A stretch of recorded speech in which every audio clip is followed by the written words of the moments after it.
ಮೊದಲಿಗೆ ಮಾಡಬೇಕಾದದ್ದು ಯೋಗ ಸಾಧನೆ. ಅಂದರೆ ಒಂದು ಕಡೆ ಜ್ಞಾನಯೋಗ ಸಾಧನೆ, ಮತ್ತೊಂದು ಕಡೆ ರಾಜಯೋಗ ಸಾಧನೆ.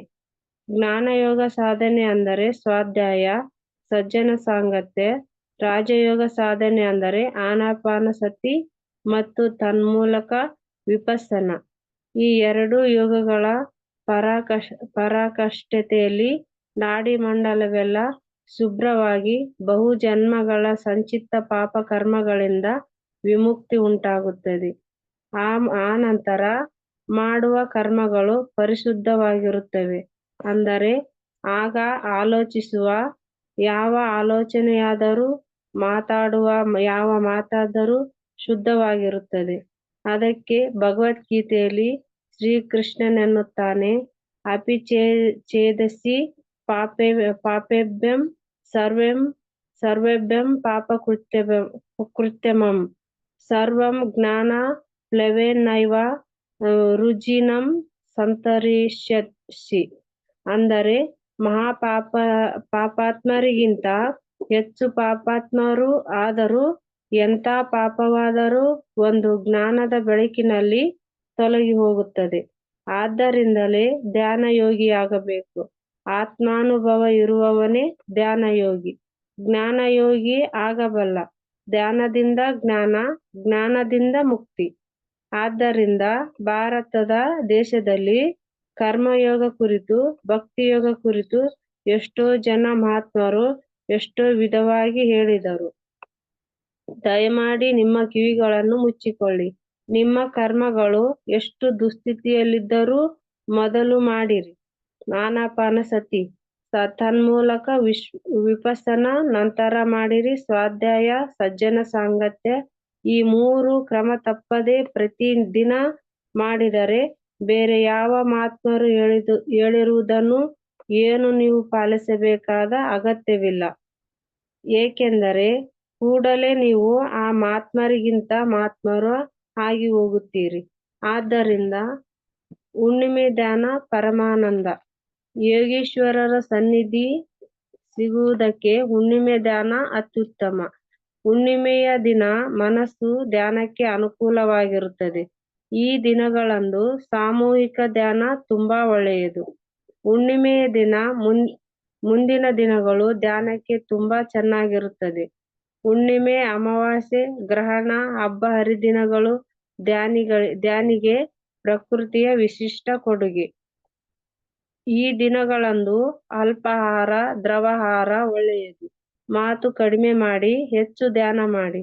ಈ ದಿನಗಳಂದು ಧ್ಯಾನ ಮಾಡುವುದರಿಂದ ಪ್ರಾಪಂಚಿಕ ಜೀವನದ ಎರಡು ತೊಡರುಗಳು ಸೂಕ್ತವಾಗಿ ಎದುರಿಸುವ ಶಕ್ತಿ ಬರುತ್ತದೆ. ದೈಹಿಕ, ಮಾನಸಿಕ ಹಾಗೂ ಭಾವನಾತ್ಮಕ ಆರೋಗ್ಯ ಲಭಿಸುತ್ತದೆ. ಆತ್ಮಾನುಸಂಧಾನ ಸುಲಭ ಸಾಧ್ಯ. ಪಿರಮಿಡ್ ಅದ್ಭುತ ಶಕ್ತಿ.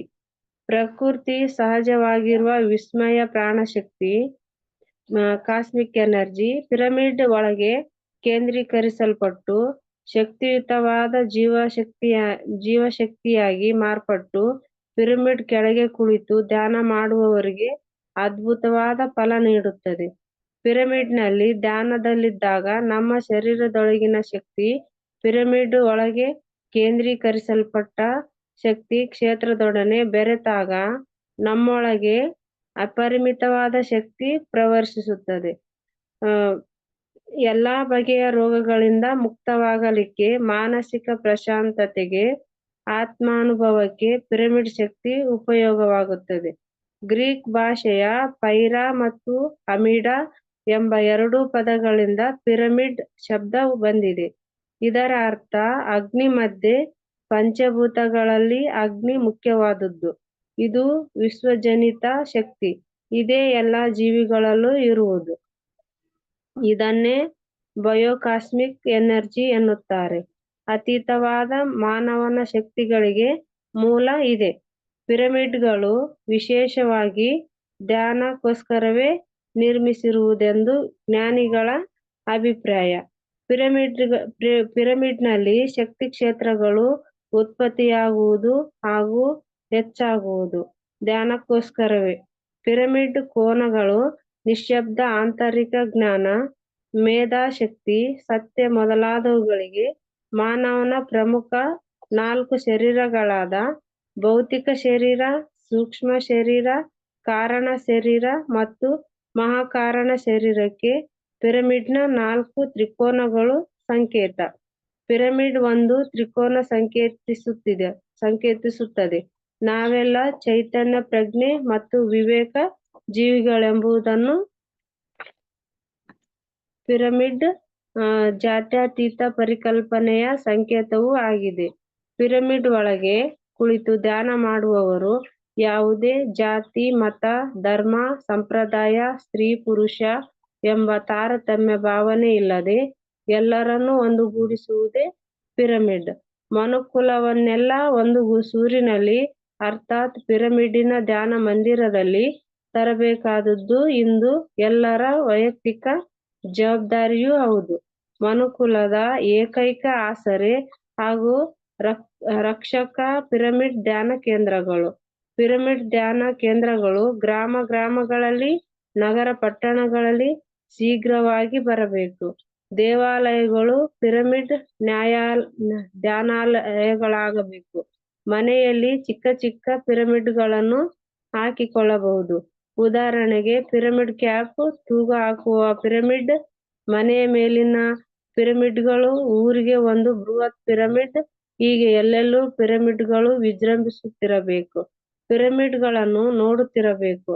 ಮನೆಯಲ್ಲಿ ಪಿರಮಿಡ್ಗಳು ರಾರಾಜಿಸುತ್ತಿರಬೇಕು. ಪಿರಮಿಡ್ ಅದ್ಭುತ ಶಕ್ತಿ ಎನ್ನುವುದು ಈ ಶತಮಾನದಲ್ಲಿ ಊಹೆಗೂ ನಿಲುಕದ ಅದ್ಭುತವಾದ ಸತ್ಯ. ಈ ಶಕ್ತಿಯನ್ನು ಧ್ಯಾನ ಮಾಡುವವರೇ ಅನುಭವಪೂರ್ವಕವಾಗಿ ತಿಳಿದುಕೊಳ್ಳಬೇಕು. ಅನುಭವವೇ ನಿಜವಾದ ಜ್ಞಾನ. ಪಿರಮಿಡ್ ಒಂದು ಸಂಜೀವಿನಿ ಶಕ್ತಿ. ಪಿರಮಿಡ್ ಅದ್ಭುತವಾದ ರಹಸ್ಯಗಳ ಆಲಯ, ಧ್ಯಾನಾಲಯ, ನಿಗೂಢವಾದ ಸತ್ಯಗಳಿಗೆ ನಿಲಯ. ಇದರಲ್ಲಿ ಶ್ರದ್ಧೆಯಿಂದ ಧ್ಯಾನಿಸಿದವರಿಗೆ ಇತರ ಲೋಕಗಳ ಅನುಭವಗಳು ಉಂಟಾಗುತ್ತವೆ. ಪಿರಮಿಡ್ನಲ್ಲಿ ಧ್ಯಾನ ಸುಲಭವಾಗಿ ಕುದುರುತ್ತದೆ. ಪಿರಮಿಡ್ಸ್ ಧ್ಯಾನಕ್ಕೆ ತುಂಬಾ ಸಹಕಾರಿ. ಹೊರಗಡೆ ಅರ್ಧ ಗಂಟೆ ಧ್ಯಾನ ಸ್ಥಿತಿಗೆ ಬರುವುದು ಪಿರಮಿಡ್ ರಚನೆಯ ಕೆಳಗೆ 5 ನಿಮಿಷಕ್ಕೆ ಬರುತ್ತದೆ. ಶರೀರದಲ್ಲಿ 72,000ಕ್ಕೂ ಅಧಿಕ ನಾಡಿಗಳು ಶುಭ್ರವಾಗುತ್ತವೆ. ತತ್ಪರಿಣಾಮವಾಗಿ ಸಂಪೂರ್ಣ ಆರೋಗ್ಯ ಲಭಿಸುತ್ತದೆ. ಶಾರೀರಿಕ, ಮಾನಸಿಕ ಸ್ವಾಸ್ಥ್ಯತೆಯೊಂದಿಗೆ ಅದ್ಭುತವಾದ ನೆನಪಿನ ಶಕ್ತಿ, ಏಕಾಗ್ರತೆಯ ಶಕ್ತಿ, ಬುದ್ಧಿ ತೀಕ್ಷ್ಣವಾಗಿ, ಆಧ್ಯಾತ್ಮಿಕ ವಿವೇಕ ಬರುತ್ತದೆ. ಪಿರಮಿಡ್ ಧ್ಯಾನಿಗಳು ಆರೋಗ್ಯ ಹಾಗೂ ಆನಂದಕರವಾದ ಜೀವನವನ್ನು ಅನುಭವಿಸುತ್ತಾರೆ. ಪಿರಮಿಡ್ನಲ್ಲಿ ಧ್ಯಾನ ಮಾಡುತ್ತಿದ್ದರೆ ಸೂಕ್ಷ್ಮ ಶರೀರಯಾನ ತ್ವರಿತವಾಗಿ ಆಗುತ್ತದೆ. ಪಿರಮಿಡ್ ಶಕ್ತಿಯಿಂದ ಶರೀರದ ಕಣಕಣದ ಹಾಗೂ ಶರೀರದ ಅವಯವಗಳ ಸಾಮರ್ಥ್ಯ ಹೆಚ್ಚಿ ದೀರ್ಘಾಯುಸ್ಸು ಮಾಡುವ ಕೆಲಸದಲ್ಲಿ ನೈಪುಣ್ಯತೆ, ದಕ್ಷತೆ ಹೆಚ್ಚುತ್ತದೆ. ವಿದ್ಯಾರ್ಥಿಗಳಿಗೆ ಪಿರಮಿಡ್ ಶಕ್ತಿ ಧ್ಯಾನ ಮತ್ತಷ್ಟು ಹುರುಪು, ಶಕ್ತಿ, ಚೈತನ್ಯ ನೀಡಿ ಅವರ ಶೈಕ್ಷಣಿಕ ಪ್ರಗತಿ ತುಂಬಾ ಫಲಪ್ರದವಾಗಿರುತ್ತದೆ. ವಿದ್ಯಾರ್ಥಿಗಳಿಗೆ ಪಿರಮಿಡ್ನಲ್ಲಿ ಧ್ಯಾನ ತುಂಬಾ ಶ್ರೇಯಸ್ಕರ. ಪಿರಮಿಡ್ನಲ್ಲಿಟ್ಟ ಆಹಾರ, ನೀರು, ಹಾಲು, ಬಿತ್ತನೆ ಬೀಜಗಳು, ಹಣ್ಣು, ತರಕಾರಿಗಳು ಯಾವುದಾದರೂ ಸರಿ, ಕೆಲವು ಗಂಟೆಗಳಿಂದ ಕೆಲವು ವಾರಗಳ ತನಕ ಇಟ್ಟು ಉಪಯೋಗಿಸಿದರೆ ಶುಭ್ರವಾಗಿರುತ್ತದೆ, ಶಕ್ತಿಯುತವಾಗಿರುತ್ತದೆ. ಅವುಗಳನ್ನು ಬಳಸಿದರೆ ತುಂಬಾ ಚೈತನ್ಯ, ಆರೋಗ್ಯ ಸಿಗುತ್ತದೆ. ಪಿರಮಿಡ್ನಲ್ಲಿ ರಾತ್ರಿ ನೀರಿಟ್ಟು ಬೆಳಗ್ಗೆ ಎದ್ದ ಕೂಡಲೇ ಕುಡಿಯುತ್ತಿದ್ದರೆ ಅಪಾರ ಚೈತನ್ಯ ದೇಹಕ್ಕೆ ಲಭಿಸುತ್ತದೆ. ಪಿರಮಿಡ್ ನೀರು ಒಂದು ಶಕ್ತಿಯುತ ಟಾನಿಕ್ನಂತೆ ಕೆಲಸ ಮಾಡುತ್ತದೆ. ಪ್ರತಿಯೊಂದನ್ನು ಸ್ವಾನುಭವದಿಂದಲೂ ತಾವು ಪ್ರಯೋಗ ಮಾಡುತ್ತಾ ಪಿರಮಿಡ್ ನಿಂದ ಉತ್ತಮ ಫಲಿತಾಂಶವನ್ನು ಪಡೆಯಬಹುದು.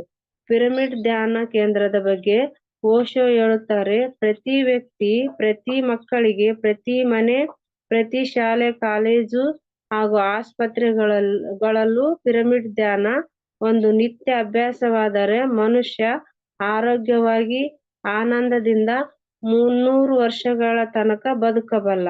ಪಿರಮಿಡ್ನಲ್ಲಿ ದಿನವೂ 1 ಗಂಟೆ ಕುಳಿತುಕೊಂಡರೆ ಸಾಕು. ಅದು ನಮ್ಮನ್ನು ಕಾಪಾಡುತ್ತದೆ. ಧ್ಯಾನದಲ್ಲಿ ಕುಳಿತ ಅನುಭೂತಿಯನ್ನು ನೀಡುತ್ತದೆ. ಬ್ರಹ್ಮರ್ಷಿ ಪತ್ರಿಜಿ ಅವರು ಈಗಾಗಲೇ ಲಕ್ಷಾಂತರ ಪಿರಮಿಡ್ ಧ್ಯಾನ ಮಂದಿರಗಳಿಗೆ ಅವಕಾಶ ಮಾಡಿಕೊಟ್ಟಿದ್ದು, ಗಿನ್ನಿಸ್ನಲ್ಲಿ ಸೇರಬಹುದಾದ ದಾಖಲೆಗೆ ಕಾರಣಕರ್ತರಾಗಿದ್ದಾರೆ. ಇದು ಪಿರಮಿಡ್ ಯುಗ. ಬ್ರಹ್ಮಶ್ರೀ ಅವರು ಹೇಳುತ್ತಾರೆ, ಮನೆ ಮನೆಯೆಲ್ಲ ಪಿರಮಿಡ್ಗಳು ತುಂಬಿರಬೇಕು. ಚಿಕ್ಕ ಚಿಕ್ಕ ಪಿರಮಿಡ್ಗಳಿಂದ ಬೃಹದಾಕಾರದ ಪಿರಮಿಡ್ಗಳು ಮನೆಯಲ್ಲಿ ಎಲ್ಲೆಲ್ಲೂ ವಿರಾಜಿಸುತ್ತಿರಬೇಕು.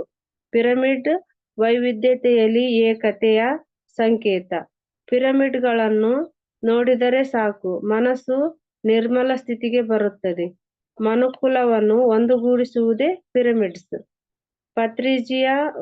ಬ್ರಹ್ಮಶ್ರೀ ಪತ್ರಿಜಿಯವರ ಸಂಕಲ್ಪದಂತೆ ಈಗಾಗಲೇ ಬೆಂಗಳೂರು ಸಮೀಪ ಕನಕಪುರ ತಾಲೂಕು ಆರೋಹಳ್ಳಿ ಗ್ರಾಮದ ಸಮೀಪ ಕೆಂಬೇದೊಡ್ಡಿಯಲ್ಲಿ ಪಿರಮಿಡ್ ಧ್ಯಾನ ವಿಶ್ವವಿದ್ಯಾಲಯ ಸ್ಥಾಪನೆಯಾಗಿದೆ.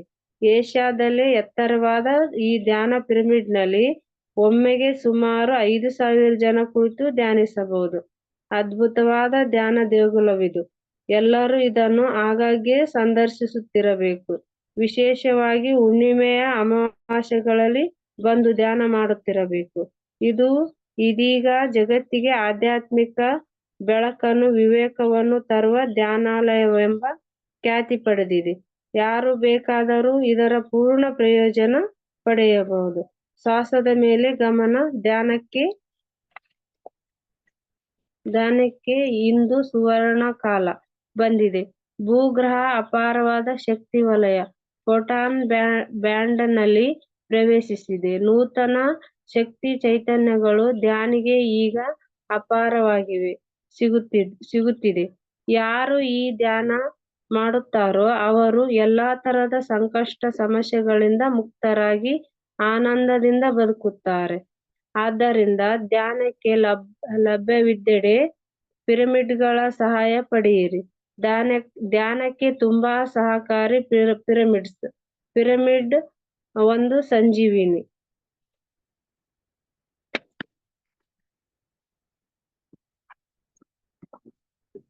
ಮಾಸ್ಟರ್, ಯಾರ ನಿಮ್ ಧ್ಯಾನ ಅನುಭವ ಹಂಚ್ಕೊಂತೀರ?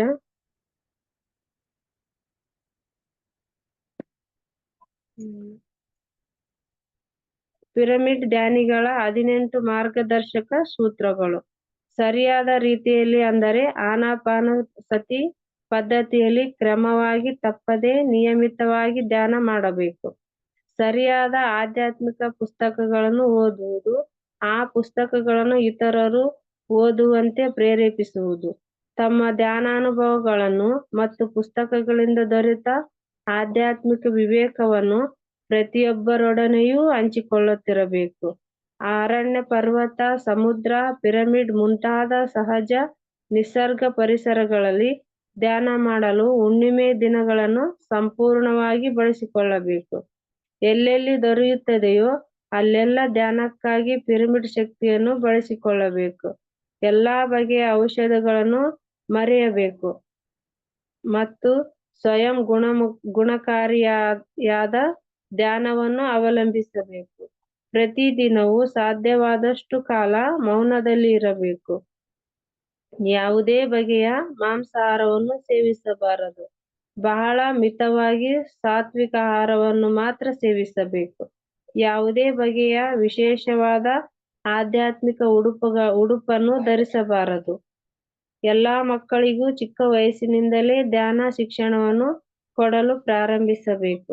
ಶಿಷ್ಯತ್ವ ಎನ್ನುವುದಿಲ್ಲದೆ ಎಲ್ಲರೂ ಮಾಸ್ಟರ್ ಆಗಿ ಬೆಳೆಯುವುದು, ಧ್ಯಾನ ಶಿಕ್ಷಣದಲ್ಲಿ ಹಣ ವಿನಿಮಯ ಇಲ್ಲದಿರುವುದು, ಯಾವುದೇ ಬಗೆಯ ದೇವರು ವಿಗ್ರಹಗಳನ್ನಾಗಲಿ ಜೀವಂತ ಅಥವಾ ಮೃತ ಗುರುಗಳನ್ನಾಗಲಿ ಪೂಜಿಸುವುದರಲ್ಲಿ ಅತ್ಯಾಸಕ್ತರಾಗಬಾರದು. ತನ್ನದೇ ಆದ ಆಧ್ಯಾತ್ಮಿಕ ವಿವೇಕ ಮತ್ತು ಧ್ಯಾನದ ಶಕ್ತಿಯನ್ನು ಉಪಯೋಗಿಸಿಕೊಂಡು ಎಲ್ಲಾ ವ್ಯಕ್ತಿಗತ ಸಮಸ್ಯೆಗಳನ್ನು ಪರಿಹರಿಸಿಕೊಳ್ಳಲು ಕಲಿಯಬೇಕು. ಸಹಜ ಪ್ರವೃತ್ತಿಯಲ್ಲಿ ಇರುವುದಕ್ಕಾಗಿ ಶುದ್ಧ, ಸಹಜ ಕೌಟುಂಬಿಕ ಜೀವನವನ್ನು ನಡೆಸಬೇಕು. ಎಲ್ಲಾ ಗ್ರಾಮ ನಗರಗಳಲ್ಲಿಯೂ ಪಿರಮಿಡ್ ಧ್ಯಾನ ಕೇಂದ್ರಗಳನ್ನು ಮತ್ತು ಆಧ್ಯಾತ್ಮಿಕ ಸಂಘಗಳನ್ನು ಸ್ಥಾಪಿಸುವುದು. ಧ್ಯಾನಾನುಭವಗಳನ್ನು ತಪ್ಪದೆ ಗ್ರಂಥ ರೂಪದಲ್ಲಿ ಪ್ರಕಟಿಸುವುದರ ಮೂಲಕ ಸಾಧ್ಯವಾದಷ್ಟು ಶೀಘ್ರವಾಗಿ ಪ್ರಪಂಚದಲ್ಲೆಲ್ಲ ಹೊಸ ಯುಗದ ಸ್ಥಾಪನೆಯಾಗುವಂತೆ ಮಾಡಬೇಕು. ಪಿರಮಿಡ್ ಅದ್ಭುತ ಶಕ್ತಿ. ಮನುಷ್ಯ ನಿರ್ಮಿಸಿರುವ ಕಟ್ಟಡಗಳೆಲ್ಲ ಪಿರಮಿಡ್ ಎಷ್ಟೋ ಆಕರ್ಷಣೀಯ ಹಾಗೂ ಅತ್ಯದ್ಭುತವಾದ ರಚನೆ. ಜಗತ್ತಿನ ಅದ್ಭುತಗಳಲ್ಲಿ ಪಿರಮಿಡ್ ಒಂದು. ಈಜಿಪ್ಟಿನಲ್ಲಿ ಗೀಜಾ ಪಿರಮಿಡ್ ಇವೆಲ್ಲವುಗಳಿಗಿಂತ ಮುಖ್ಯವಾಗಿದೆ. ಇದು ಜಗತ್ತಿನಲ್ಲಿಯೇ ಅತ್ಯಂತ ದೊಡ್ಡ ಪಿರಮಿಡ್, ಅತಿ ಭಾರವಾದದ್ದು, ಅತಿ ಪ್ರಾಚೀನವಾದದ್ದು. ಮನುಷ್ಯ ಕಟ್ಟಿರುವುದರಲ್ಲಿ ಇಷ್ಟು ನಿರ್ದಿಷ್ಟವಾಗಿರುವುದು ಮತ್ತೊಂದಿಲ್ಲ. ಈಗಿನ ವಿಜ್ಞಾನ ಕೂಡ ಇದರ ನಿರ್ಮಾಣ ನೋಡಿ ಪಟ್ಟಿದೆ. ಇದರ ರಹಸ್ಯಗಳನ್ನು ಕಂಡುಹಿಡಿಯಲು ಪ್ರಯತ್ನಿಸುತ್ತಿದೆ.